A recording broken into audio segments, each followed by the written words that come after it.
And now I'm going to enter, if there are no questions, on the second part of the talk, which I think is going to be more interesting, which is how the software is done and how you can use it if you want, and how you can deploy it elsewhere if you want. Everything is based on Grimoire Lab, which is of course free open source software, and is produced mainly by the company in collaboration with some specific people who have contributed. Grimoire Lab is a very simple architecture in the end. On the one side you have the repositories, Git, mailing lists and stuff, and we have Perceval. Perceval is basically the data retriever. It can retrieve data from like 20 different data sources sort of related to software development. In your case, that's great, Git and Vexilla. Perceval gets the information, produces JSON documents from it, which basically include all the information that you have in the original data source, and stores those in Elasticsearch. We call that the raw index, because it tries to keep all the information that is in the repository. The reason for that is that once it is in the database, it's much more easy to work with it. You don't have to go to Git every time you need something. You have the information in Elasticsearch. You don't need to go to Word and ask, you have everything in Elasticsearch. Perceval can work incrementally, so that they can run now and in 10 minutes from now. And it gets the difference from now. So it's very efficient from that point of view, so that you can basically put it in a cycle and retrieve everything new in the repository. Then we have Grimoire Elk. Grimoire Elk takes those raw indexes with all the information and produces indices specific for Kibana. Basically, those are summaries of the activity, and in those cases, we try to produce the information that we want to represent in Kibana. Again, Grimoire Elk is storing the new index in Elasticsearch, and in the end, we have a soft fork of Kibana, which we call Kibir, which basically gets information from Elasticsearch and produces what you saw in the first part of the talk. So developers have like three options to work here. First of all, they can use Perceval themselves, and they can throw Perceval to the repositories and get the output and do anything they may want. They are writing in Python, so it's very easy to write simple Python programs to use Perceval. So for instance, in most data sources, what you get is a Python generator that you can just call in a loop, and you get all the activity, all the things in the repository. The other one is using the raw index, which basically means query Elasticsearch to get the same information that is in the data source.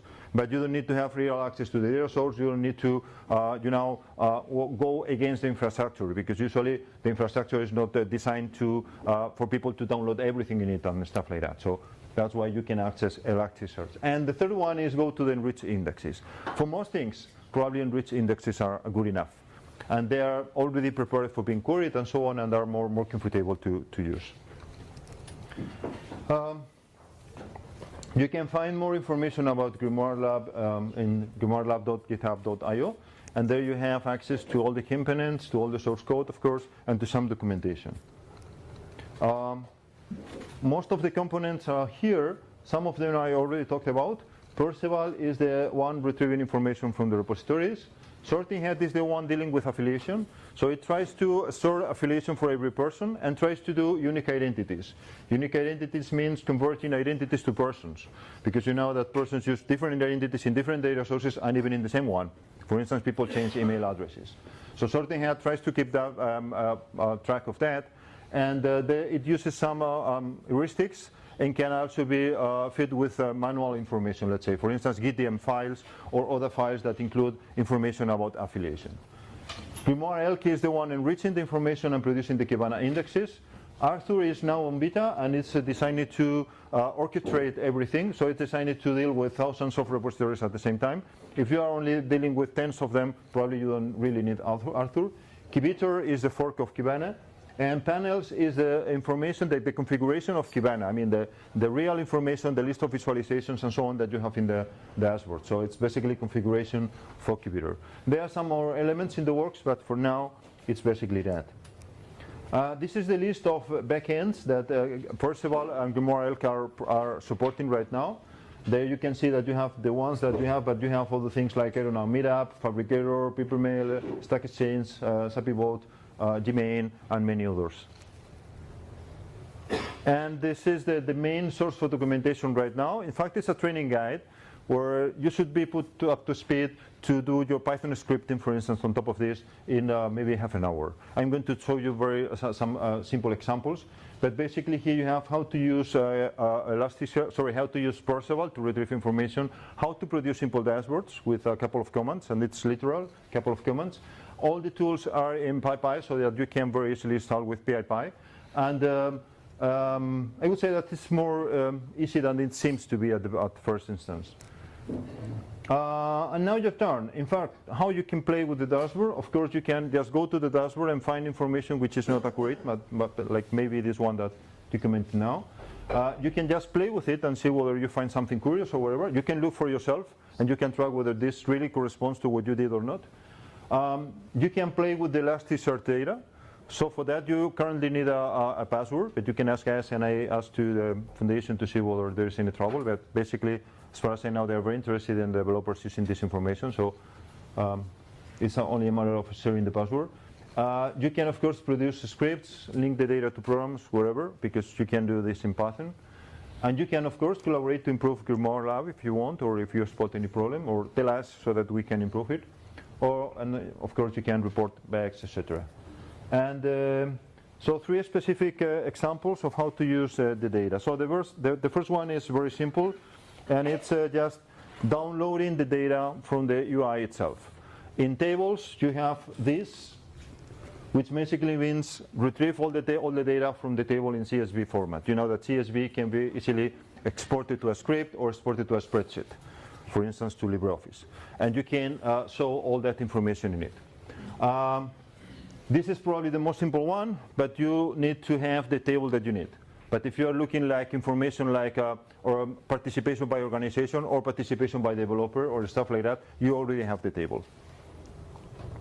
This second one is requires access to the database, and this is the most simple one, is how to access with curl. I mean, Elasticsearch has a very simple HTTP interface or REST interface, and then you can use curl or similar tools just to access the data. The only stuff here is to know about the Elasticsearch query language, which is not that difficult anyway. So this is a very simple query. You can see the query up there, which is basically saying, I'm going to mark on my screen, this is the Elasticsearch instance, so you have to substitute this for the Elasticsearch for the dashboard. This is the Git index, which means get information from about Git, and this is the search query.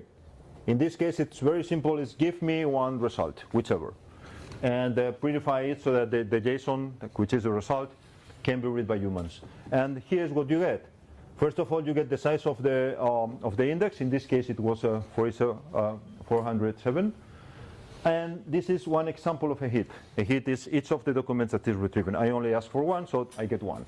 And here you can find the kind of information that you have. For instance, for a commit, in this case, you have the hands, you have the commit, the author date, a commit date, and more stuff.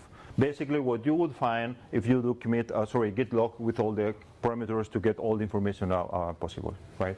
So that if you need to do things like, I want to know how many commits this person did, it's very easy. You just go substitute that query, query for that field, that's it. So it's not rocket science.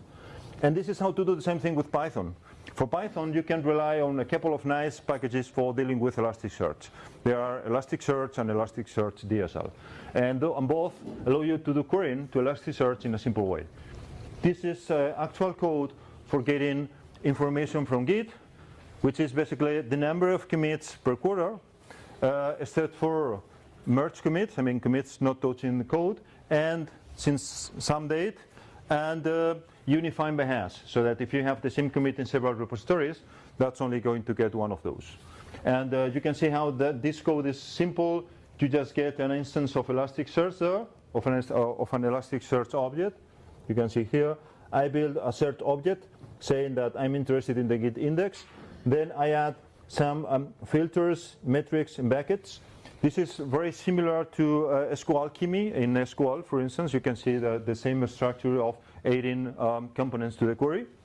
And then you have loop, where you basically loop through the answer by Elasticsearch, which is in this case, as I said, data per quarter. And if you want to have a try at something quite similar done with the same software for random repositories in GitHub, you can use Cauldron.io. That's another view. And all of this can also be done with the same software that is used for the Document Foundation dashboard.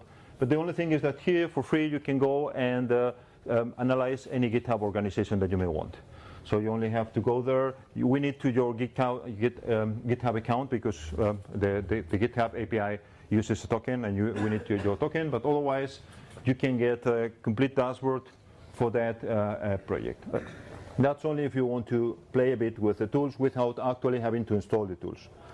And enjoy. So this is the link to the software. This is the link to your dashboard. And that's all from my side. I don't know if you have questions or comments or anything else. Do you guys want me to finish or what? Okay, I have a scarf for if somebody makes a question, even what's the time or wherever. So, not even so? Okay, you got the scarf. So what's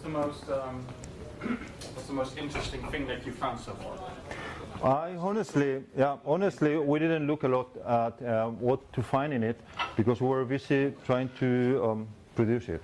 For this talk, I was looking at it, and maybe what surprised me a bit more is the structure that you have in Baxilla. Because it seems that my personal impression by looking at the data, it seems that either a bug is fixed in, say, a couple of months, or it sits there forever. That's my very personal opinion. If you look at the structure of the states, you can see how you have a lot of course, issues coming from fix or wherever, from wherever to fix or to closed. But then there are a lot of them that stay there for a while, and it seems that after some time they have very low chance of being fixed. I don't know, but that's when I was looking at the data, that was something that. And the other thing is probably with respect to Gerrit, that you have a very short time to code compared to other projects. If that's dealt with during the 2-3 months, again, you saw that you have some code reviews sitting there for 1 year. But if it is dealt with during the first 2 or 3 months, time to fix it, time to code, time to merge is very reasonable compared to other projects. So in summary, I would say, but we didn't do a truthful analysis of the project. Okay, anything else? Any other comment or? Thank you very much.